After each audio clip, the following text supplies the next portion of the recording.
नमस्कार, 10 का एजेंडा देख रहे हैं आप और मैं हूं आपके साथ कृतिका। बुलेटिन की शुरुआत करेंगे सबकी बड़ी और अहम खबर के साथ। रामपुर से समाजवादी पार्टी के प्रत्याशी के नाम का ऐलान किया जा चुका है। रामपुर से आसिम रजा को समाजवादी पार्टी ने अपना प्रत्याशी घोषित किया है।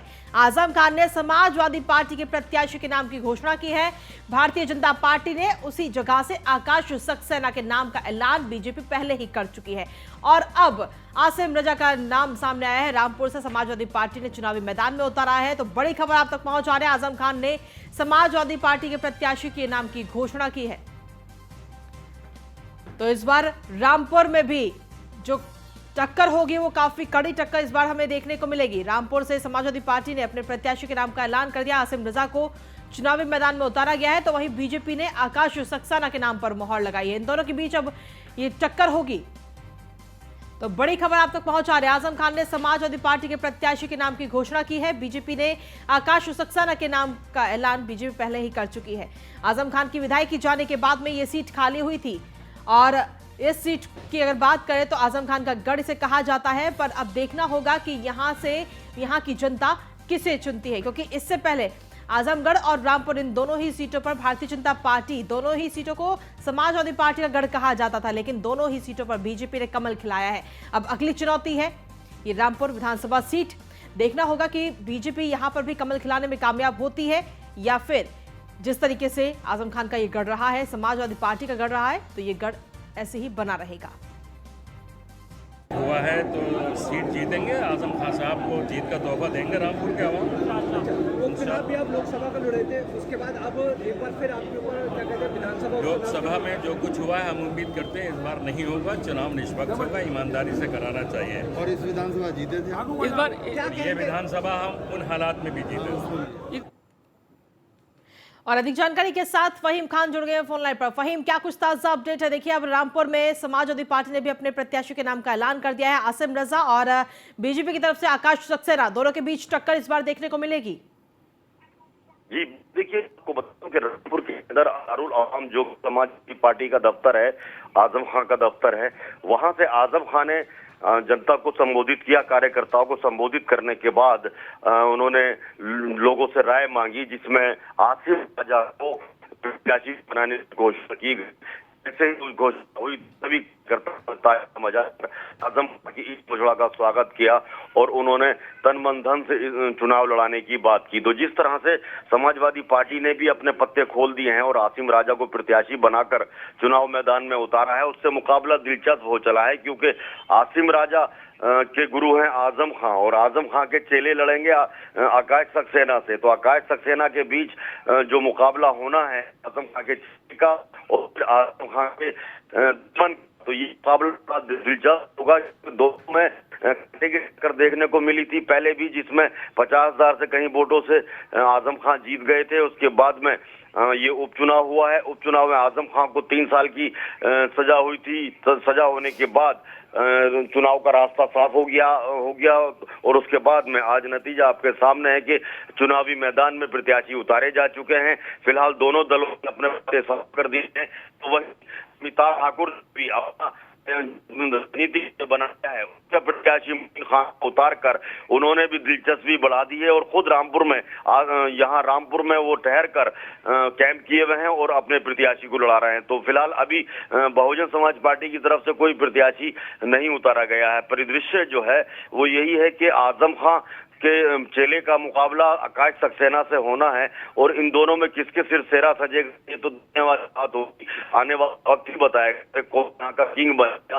लेकिन मुकाबला बहुत दिलचस्प है, क्योंकि यहाँ दुर्विरोधी हैं आकाश सक्सेना, राजनीतिक दुश्मन कह सकते हैं आप आजम खान का, क्योंकि सलाखों तक पहुंचाने वाले आकाश सक्सेना आज उनको इनाम मिला है। आजम खान की जितनी मुकदमे हैं उन सब अहम भूमिका निभाने से यही सेना है, इनको पार्टी ने दूसरी बार इन पर भरोसा जताते हुए इन्हें ये इनाम दिया है कि ये चुनाव लड़ें। जिस तरह से यहाँ का मुकाबला बड़ा दिलचस्प हो चला है और ये देखने वाली बात होगी कि ये किस करवट बैठती है, क्योंकि जो किला ये 45 साल से इस किले को किसी अभी गिराया नहीं है। 45 से उनका उनका एक छत्र राज है यहाँ, और वो लगातार 10 बार यहाँ से विधायक बनते रहे हैं। ये पहला मौका है कि समाजवादी पार्टी के सिंबल पर चुनाव लड़ा जा रहा है और उसमें प्रत्याशी आजम खान नहीं है। ये पहली ऐसा हो रहा है। उनके परिवार से भी को प्रत्याशी नहीं बनाया गया, ये देखने वाली बात है। में किस तरह की चीजें रहेंगी ये थोड़ा सा देखना होगा, क्योंकि बाहर का प्रत्याशी है, उस पर कितना भरोसा वोटर करता है ये कहना मुश्किल होगा। लेकिन जो भारतीय जनता पार्टी का परंपरागत वोट है, उसमें मुस्लिम वोट, पसंदीदा वोट और रुझान देखने को मिल रहा है, उससे भारतीय जनता पार्टी के ही नहीं बल्कि शीर्ष नेतृत्व के हौसले बुलंद हैं। जी चलिए, शुक्रिया फहीम तमाम जानकारी और अपडेट्स देने के लिए।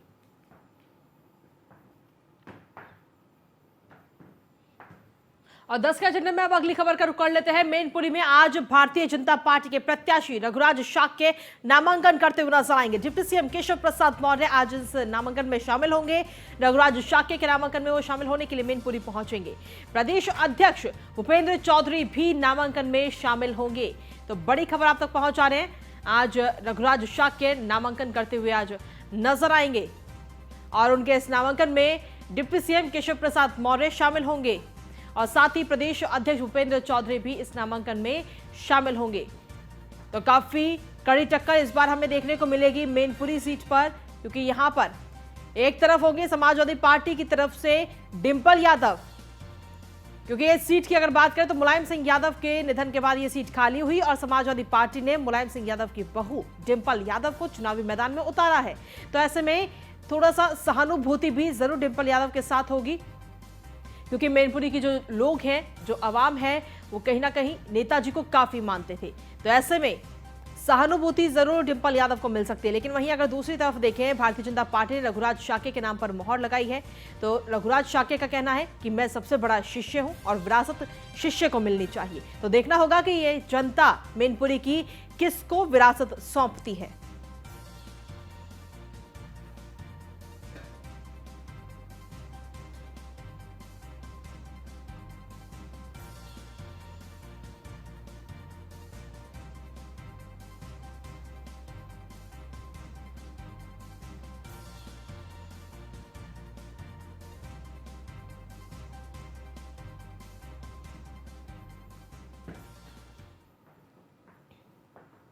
वहीं मैनपुरी से भारतीय जनता पार्टी ने रघुराज सिंह शाक्य के नाम पर मोहर लगाई है, प्रत्याशी घोषित किया है। और इसे लेकर न्यूज वन इंडिया से बात करते हुए रघुराज सिंह शाक्य ने कहा कि गुरु की विरासत पर शिष्य का पहला हक होता है।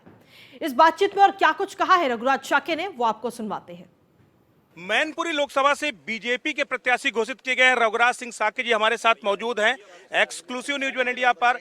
रघुराज जी, सबसे पहले क्या प्रतिक्रिया, आपको एक बड़ी जिम्मेदारी मिली है, एक बड़ी लड़ाई। ये मैं पहले तो देश के माननीय प्रधानमंत्री जी को, राष्ट्रीय अध्यक्ष जी को और माननीय प्रदेश के माननीय मुख्यमंत्री जी को, दोनों डिप्टी सीएम जी को और पूरे प्रदेश के नेतृत्व को, राष्ट्रीय नेतृत्व को बधाई देना चाहूँगा। कम से कम इस सेवक पर विश्वास करने का काम किया है कि जनता की, मैनपुरी की जनता की सेवा में भेजने का काम कर रहे हैं। हम लोग किसान के बेटे हैं, गांव से निकल के आए हैं, बेटा मुलायम सिंह के शिष्य हैं। अखिलेश अगर बेटे तो रघुराज शाक्य मुलायम सिंह का शिष्य भी है। जितना बेटे को अधिकार होता है उतना शिष्य को होता है, और शिष्य को शायद ज्यादा होता है, तो मेरा उतना ही अधिकार है। वो कह रहे हैं ये विरासत की जंग है और सहानुभूति की लहर जो है इस समय डिंपल यादव के साथ ऐतिहासिक जीत जीतेंगी। चौधरी चरण सिंह मुलायम सिंह जी के शिष्य थे, अजीत सिंह उनके बेटे थे। विरासत पैतृक संपत्ति मिलती है, राजनीति में विरासत नहीं मिलती है।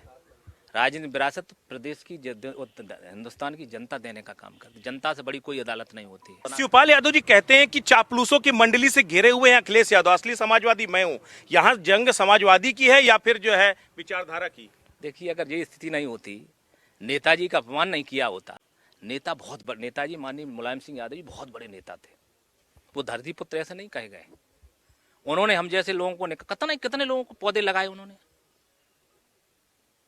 लेकिन इन्होंने पौधों को काटने का काम किया है अखिलेश जी ने। क्योंकि हम लोग निकल के आए, जनता के बीच में रहे, इस उम्र में 2 बार MP MLA जैसे सदन देखने का काम किया। ये जनता से बड़ी, हम लोग तो जनता की पूजा करते, सेवा। राज्य शिवपाल जी के आप बेहद करीबी रहे हैं, क्या इस बार भी शिवपाल जी का आपको सहयोग मिलेगा? हर गुरु चाहता कि हमारा शिष्य आगे बढ़े, हर एक नियम रहा है, जब उसका शिष्य आगे बढ़ता है तो गुरु को एक खुशी होती है। हम नेताजी के, क्योंकि नेताजी तो हमारे राजनीतिक गुरु, गुरु से बढ़ के स्थानीय भगवान थे एक तरह से। कर्म भूमि में विरासत की जंग हो रही है ना। कर्म भूमि में अखिलेश यादव कह रहे हैं ये नेताजी की विरासत के हम दावेदार हैं, शिवपाल कह रहे हैं हम दावेदार हैं, आप कह रहे हैं मैं तो चेला हूं, असली दावेदार तो मैं हूं। तो जंग तो दावेदारों की। मैं भी जसवंत नगर विधानसभा, मैनपुरी लोकसभा का वोटर हूं। मैं भी जसवंत नगर का निवासी हूँ। जसवंत नगरी विधानसभा में मुझे भी 1,51,000 जिताने का काम किया था, अभी तक कोई नहीं जीता है। बहुत बहुत शुक्रिया, बहुत बहुत शुक्रिया। बिल्कुल, तो ये थे रघुराज सिंह शाक्य जी, जिन्होंने न्यूज वन इंडिया से एक्सक्लूसिव बातचीत करते हुए कहा कि मैं नेताजी का शिष्य हूं और शिष्य को अपने गुरु की विरासत में हक है, और अगर ये विरासत की लड़ाई है तो उस विरासत में सबसे पहला दावा उसके शिष्य का बनता है, क्योंकि चौधरी चरण सिंह के शिष्य मुलायम सिंह यादव थे और उन्होंने उनकी विरासत को हथियाया, और कहीं ना कहीं मैं भी उनका शिष्य हूं मुलायम सिंह यादव का, और उन्हीं के नाम पर मैनपुरी की जो विरासत है उसको जीत कर वापस आऊंगा। तो ये थे रघुराज सिंह शाक्य, जिन्होंने जीत के दावे किए और अखिलेश यादव पर जबरदस्त हमला बोला, सीधे तौर पर कहा कि शिवपाल सिंह यादव के साथ नाइंसाफी हुई है। वीडियो जर्नलिस्ट अमित सहनी और सहयोगी रजत के साथ Brajesh Srivastava, news one India, Etawah.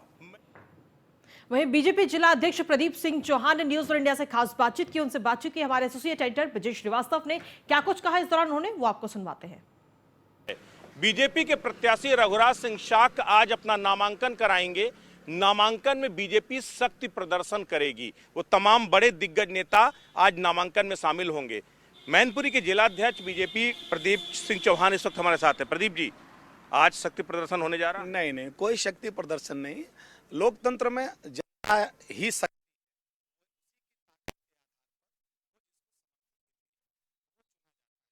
हम लोगों ने ऐसा कभी किया नहीं जैसा समाजवादी पार्टी के लोग करते हैं। वो लोग ये नेताओं का जमावड़ा और एक एक बूथ देना, गुंडई करना और नाना प्रकार के जो लोकतंत्र को अपवित्र करने वाले साधन उनका इस्तेमाल करते हैं।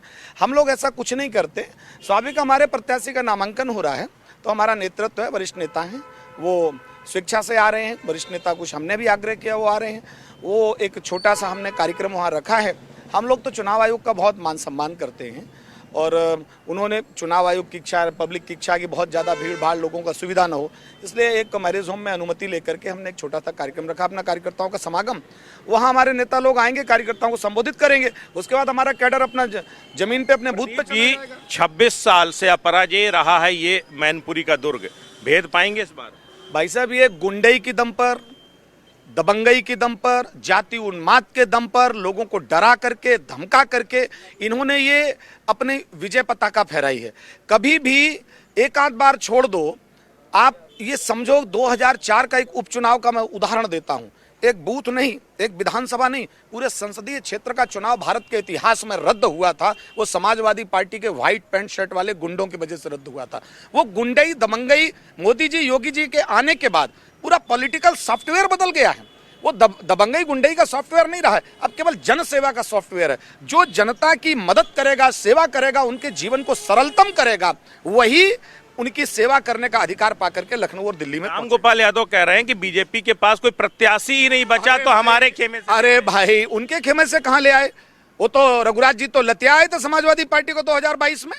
ये तो जनता जनार्दन है, वही जनता होती है, हमें वोट देती है, वही उनको देती है। तो जो लोग सपा को वोट देते हैं, हम उनसे कहें हमें ना दें, या जो भाजपा को देते हैं उनसे वो आग्रह करने नहीं जाएंगे। वो रहे होंगे कभी समाजवादी पार्टी में। 2022 में उन्होंने योगी जी और मोदी जी के नेतृत्व में आस्था व्यक्त की। वो हमारे सम्मानित नेता हैं, पार्टी ने उन पर भरोसा जताया, निश्चित ही उपचुनाव जीतेंगे। रघुराज शाक्य, विरासत की जंग की बार बार बात हो रही, सहानुभूति की बात, आप ये बताइए सहानुभूति किसको मिलती है? जो बेचारा हो, मालूम पड़ा का उसका पुरखा कुछ करके चला गया हो, अब लोग कहते हैं बेचारे इसका नाम चला दो। वो तो अपने जीवित औरंगजेब की तरह पिता की अपनी समाजवादी पार्टी हथिया ली।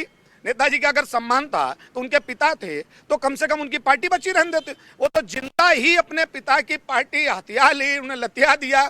ये जो समाजवादी पार्टी का चरित्र है, ये मुगलिया सल्तनत से मिलता जुलता है। इसलिए मैनपुरी की जनता नेताजी के सम्मान में उन्हें बताएगी कि आपने अपने पिता का सम्मान नहीं किया तो हम आपको क्यों। और दूसरा जो आप सहानुभूति कह रहे, किस बात की सहानुभूति? सांसद आप रह लिए, मिनिस्टर आप रह लिए, विधायक आप रह लिए, अब बनना क्या है? क्या बचा है? सड़कें खोदना, डामर खोदना, शराब का अवैध काम होना, ये सब समाजवादी पार्टी में हुआ है। काहे के लिए कोई समाजवादी पार्टी? मैनपुरी के लोगों को दुर्भाग्य से ही सही एक अवसर मिला है और ये अवसर भाजपा की विजय का मार्ग प्रशस्त करेगा। अच्छा, सबसे बड़ी बात है, कल मैं रघुराज जी से बात कर रहा था तो वो कह रहे थे कि मैं नेताजी का असली और प्रिय शिष्य रहा हूं और शिष्य को विरासत पे सबसे पहला अधिकार है, बेटे और बहू को नहीं। देखो, वो समाजवादी पार्टी में रहे हैं, इस नाते वो कह रहे हैं, इस नाते कह रहे हैं। ठीक है, वो उनके साथ काम किए, वो अपना क्लेम कर सकते हैं। आज वो मोदी जी और योगी जी के नेतृत्व में उनकी आस्था है। और दूसरी बात, मुलायम सिंह यादव ने कहा था पिछली बार चुनाव में, आपको याद होगा, मोदी जी लोग 2-4 सांसद ला करके कहां प्रधानमंत्री बन पाएंगे, हमारी शुभकामनाएं, आप पुनः जीत करके आए, पुनः प्रधानमंत्री बने। ये उनका चतुराई भरा संबोधन था और उसका लाभ उनको 19 के लोकसभा चुनाव में मिल गया। जो हार्डकोर हमारा समर्थक था वो थोड़ा लिबरल होकर उनको 10-50 हजार दे गया, इसलिए वो जीत गए। और उन्होंने क्या कहा था मुलायम सिंह जी ने, मेरा आखिरी चुनाव है, मेरा आखिरी चुनाव, मेरा आखिरी चुनाव। उनका आखिरी चुनाव हो गया, वो वरिष्ठ नेता थे, इस दुनिया में नहीं है, मैं कोई टिप्पणी करूंगा नहीं, उनका अपना सम्मान है। लेकिन आज की तारीख में यह बीजेपी का अवसर है, बीजेपी को जिताने का मन मैनपुरी लोकसभा क्षेत्र की जनता ने ठान लिया। प्रस्तावक कौन कौन है रघुराज सिंह जी के? प्रस्तावक हम लोगों ने तय किया 4-5 लोगों में, पर्चा भरा जा रहा, मैं कार्यालय पहुंच रहा हूं। मैं भी हो सकता हूं, अशोक चौहान जी हो सकते, रामनेश अग्निहोत्री जी हो सकते, प्रेम सिंह ताक जी हो सकते, बलबीर धनगर जी हो सकते, और कार्यकर्ता वो हमारे महामंत्री हैं, वो देखते हैं काम, उन्होंने सारा कुछ पेपर कंप्लीट करके रखा। मैं पता का फहरा भाई साहब पक्का। आखिर ये बताइए, ये एक जो नया इन्होंने सामंतवाद, नया एक राजतंत्र, नया वंशबेल, अच्छा इनको कोई दूसरा यादव नहीं मिला? भाई ये मैनपुरी जनपद, अगर यादवों की बात करें तो यादवों की एक संख्या बहुत भारी संख्या है। इन्होंने तो जेनोसाइड कर दी है, वो यादव कौम जेनोसाइड कर दी, मैनपुरी की राजनीति जेनोसाइड कर दी, उन्हें दूसरा कोई निकले ना। अब तो पहले जाति का उन्माद फैलाया, फिर परिवार पर आए, परिवार से आकर के अब तो केवल पत्नी पर आ गई, कोई है ही नहीं उनके पास दूसरा। हमारे पास तो इतने प्रत्याशी, हमारे यहाँ तो मंथन हुआ, चयन हुआ, जो हमें जिताऊ कैंडिडेट दिखाई पड़ा, पार्टी ने उसको घोषित कर दिया। बहुत बहुत शुक्रिया। तो बिल्कुल ये थे प्रदीप सिंह चौहान, पूरे कॉन्फिडेंट नजर आ रहे हैं। वो कह रहे हैं कि वंशवाद की वेल को इस बार बीजेपी खत्म कर देगी और एकमात्र जो रहा ये जो अकेला समाजवादी का आधार है इस बार वो भी खत्म हो जाएगा। वीडियो जर्नलिस्ट अमित साहनी के साथ Brajesh Srivastava, news one India, Mainpuri. तो उपचुनाव के लिए भारतीय जनता पार्टी ने उम्मीदवारों का ऐलान कर दिया है। मैनपुरी से रघुराज शाक्य, रामपुर से आकाश सक्सेना और मुजफ्फरनगर की खतौली विधानसभा सीट से राजकुमारी सैनी को बीजेपी ने टिकट दिया है। तो ये तीनों उम्मीदवार इस बार चुनावी मैदान में हैं। जो उपचुनाव होने जा रहे हैं उसमें इन तीनों उम्मीदवारों के नाम पर भारतीय जनता पार्टी ने मोहर लगाई है। अब किसके सामने किसकी लड़ाई होगी वो भी आपको बताएंगे, लेकिन उससे पहले मैनपुरी का जो जातीय समीकरण है वो आपको बता दें। ब्राह्मण वोटर 1,10,000 और वहीं क्षत्रिय वोटर 2,26,000, लोधी वोटर करीब 1 लाख। ये कुछ लमसम आइडिया आपको इस वक्त बता रहे हैं। यादव वोटर की संख्या है 4,26,000, शाक्य वोटर है 3,24,000। तो ऐसे में यादव वोटर और शाक्य वोटर वहां पर सबसे ज्यादा है। ब्राह्मण वोटर 1,10,000, जाटव वोटर है 1,21,000। मैनपुरी का जो जातीय समीकरण है और इसी जातीय समीकरण को ध्यान में रखते हुए भारतीय जनता पार्टी ने रघुराज शाक्य के नाम पर मोहर लगाई है। तो वहीं समाजवादी पार्टी ने डिंपल यादव को चुनावी मैदान में उतारा है। हालांकि अब देखना होगा कि नेताजी की जो विरासत है, मैनपुरी की जो विरासत है, राजनीतिक विरासत, वो किसके हिस्से में जाएगी, ये वाकई देखने वाली बात होगी। और अधिक जानकारी के साथ इस वक्त हमारे साथ में एसोसिएट एडिटर ब्रजेश श्रीवास्तव जुड़ गए, सीधा उन्हीं का रुख करते हैं। इस वक्त भारतीय जनता पार्टी के कार्यालय पर वो मौजूद है। ब्रजेश जी, देखिए लड़ाई इस बार काफी कड़ी टक्कर हमें देखने को मिलेगी दोनों के बीच में, डिंपल यादव और रघुराज शाक्य के बीच में। हालांकि भारतीय जनता पार्टी ने काफी मंथन करने के बाद में रघुराज शाक्य के नाम पर मोहर लगाई है। तमाम जातीय समीकरणों को भी देखा उन्होंने। तो अब ऐसे में अब जनता के ऊपर है, जो गेंद है वो जनता के पाले में है कि जनता मैनपुरी की इस राजनीतिक विरासत को किसके नाम करेगी, किसको इसकी जिम्मेदारी देगी। बिल्कुल, कहते हैं जनता ही जनार्दन है और जनता ही जनमत तय करती है। और इस बार मैनपुरी की जनता यह तय करेगी कि आखिर कौन यहां से जो है जीत करके जा रहा है, जो विरासत की जंग जिसको नाम दिया जा रहा है उसका दावेदार कौन हो रहा है। दोनों अपना अपना दावे कर रहे हैं। रघुराज सिंह शाक्य ने भी शिष्य होने के नाते मुलायम सिंह की विरासत पर अपना हक ठोक दिया है, दावा ठोक दिया। डिंपल तो बहू होने के नाते पहले से दावा कर ही रही थी, लेकिन अब से कुछ देर में नामांकन होगा। हमारे साथ प्रदीप चौहान राज्य लोकसभा संयोजक, उनसे बात करते। एक चीज ये बताइए, एक बड़ी लड़ाई है, बड़ी प्रतिस्पर्धा है, क्या लगता है जनता तय करेगी? बिल्कुल जनता तय करेगी और जनता ने बिल्कुल मूड बना लिया है अब की बार कमल खिलाने के लिए। मैनपुरी की लोकसभा में कमल खिलेगा। अच्छा, इस बार प्रस्तावक कौन कौन है इनके रघुराज साक्य जी के? पूर्व कैबिनेट मंत्री माननीय रामनेश अग्निहोत्री जी हैं, अशोक चौहान साहब हैं पूर्व विधायक, ममता राजपूत जी हैं जो आयोग की सदस्य रही हैं, और बलवीर धनगर जी हैं। तो इन लोगों को प्रस्तावक बनाया गया है। आप आज शक्ति प्रदर्शन बीजेपी का देखने को मिलेगा जो है, कौन कौन जो है इस पे शामिल हो रहा है, किस तरह से, क्या कार्यकर्ताओं का सम्मेलन है? कार्यकर्ता सम्मेलन है, हमारे बूथ तक के कार्यकर्ता आ रहे हैं और माननीय केशव प्रसाद मौर्य डिप्टी सीएम साहब आ रहे हैं, प्रदेश अध्यक्ष जी आ रहे हैं और ब्रज क्षेत्र के अध्यक्ष आ रहे हैं और बाकी के पड़ोसी जनपदों से भी माननीय सांसद रामशंकर कठेरिया जी भी आ रहे हैं, चूँकि उनके जनपद में लगती हुई हमारी जसवंत नगर विधानसभा है, इसलिए वो भी आ रहे हैं। अच्छा, ये पहला चुनाव है भाई साहब, आइए, मैंने कहा ये पहला चुनाव है जो उपचुनावों में अखिलेश यादव सक्रिय दिखाई दे रहे हैं, क्या कुछ डरे हुए लग रहे हैं क्या? बिल्कुल डरे हुए हैं। आपको नहीं लगता डरे हैं? डर तो डर किस बात का? सत्ता से, सरकार से? नहीं, ना सत्ता से ना सरकार से, जनता से डर रहे हैं। जनता ने नकार दिया है इसलिए डर रहे हैं। सत्ता सरकार से क्यों डरेंगे? वो तो खुद सत्ता में रहे हैं। विरासत की जो जंग है, ये विरासत की जंग में सब मुलायम सिंह के उस पर दावेदारी कर रहे हैं। आपके प्रत्याशी ने भी कह दिया कि मैं उनका शागिर्द हूं और गुरु की विरासत शागिर्द को ही मिलेगी। पुत्र होना जो है राजनीतिक विरासत के हकदार नहीं हो जाते पुत्र होने से, आपके काम के आधार पर आपका आकलन होता है। अब माननीय मुलायम सिंह जी के माननीय मुलायम सिंह जी के कई शिष्य हैं, जैसे हमारे यहाँ जो कानून मंत्री जी हैं, कई लोग हैं, एसपी सिंह बघेल जी हैं, कई लोग हैं, रघुराज जी भी उनके शिष्य हैं, और मुलायम सिंह जी ने इतना काम किया है तो उनके शिष्य रहेंगे ही। अच्छा, लड़ाई किसके बीच है? लड़ाई में समाजवादी पार्टी है ही नहीं अब, क्योंकि अगर वो लड़ाई में होते तो कोई कार्यकर्ता को लड़ाते। पहले समाजवाद, फिर जातिवाद, फिर परिवारवाद, अब तो बेडरूम से बाहर ही नहीं निकल पाए वो तो अपनी पत्नी को लड़ा रहे हैं। तो लड़ाई में वो है ही नहीं, वो बिल्कुल अपनी हार मान चुके हैं और उनके परिवार में भी विघटन है, वो एक दूसरे के सब टांग खींचने में लगे हैं। तेज प्रताप सांसद जो है वो भी मन मार के लगे हुए हैं और शिवपाल सिंह तो कहीं दिख ही नहीं रहे हैं। अच्छा, शिवपाल सिंह फैक्टर इस पूरे चुनाव में बेहद अहम होने जा रहा है। सबसे बड़ी बात यह है कि जसवंत नगर हार जीत तय करती है और जसवंत नगर से शिवपाल सिंह यादव आते हैं, ऐसे बेहद इंटरेस्टिंग होने वाली है ये लड़ाई। बिल्कुल, लड़ाई तो इंटरेस्टिंग होगी ही, लेकिन अब एक चीज ये भी देखने को मिलेगी कि आखिर शिवपाल सिंह यादव किसकी तरफ ज्यादा बढ़ते हैं या किसके खिलाफ प्रचार करेंगे, या कोई बयान अगर वो कर देते हैं समाजवादी पार्टी के खिलाफ या अखिलेश यादव के खिलाफ, तो कहीं ना कहीं समाजवादी पार्टी के लिए, डिंपल यादव के लिए नुकसान हो सकता है उससे। बिल्कुल, देखिए एक चीज बताइए, शिवपाल यादव को स्टार कैंपेनर बना दिया अखिलेश यादव जी ने।